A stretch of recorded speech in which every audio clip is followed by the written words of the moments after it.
This week starts with a pair of spacewalking cosmonauts outside the International Space Station. Oleg Novitsky and Anton Shklaplerov spent 7.5 hours installing handrails, antennas, a TV camera, and docking targets on the Pre-Shaw module that docked with the ISS in November. Elsewhere, a study finds that spaceflight may pose health risks to anyone spending time beyond Earth's gravity. We thought we knew about space anemia, and we did not.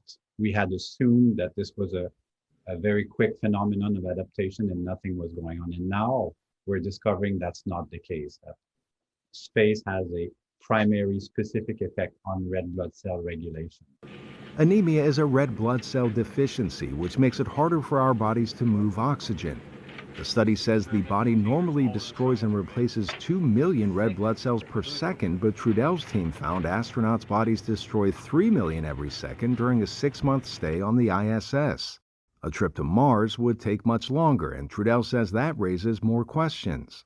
There's a knowledge gap here that we need to fill in terms of the mechanism, in terms of the countermeasures, in terms also of the planning of the mission.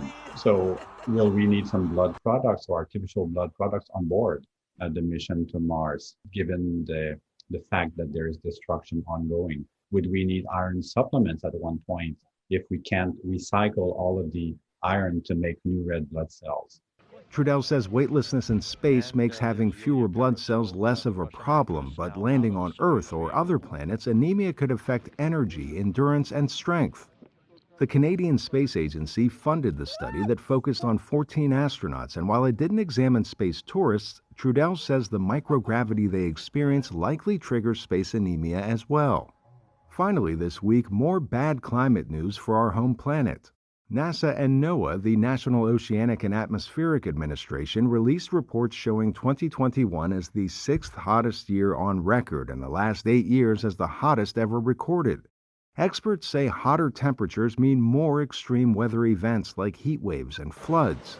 The report shows global temperatures are up more than 1 degree Celsius, and while it's too soon to be sure, the data hint at an acceleration in temperature rise that could get much worse if temperatures keep climbing as they have the past 40 years.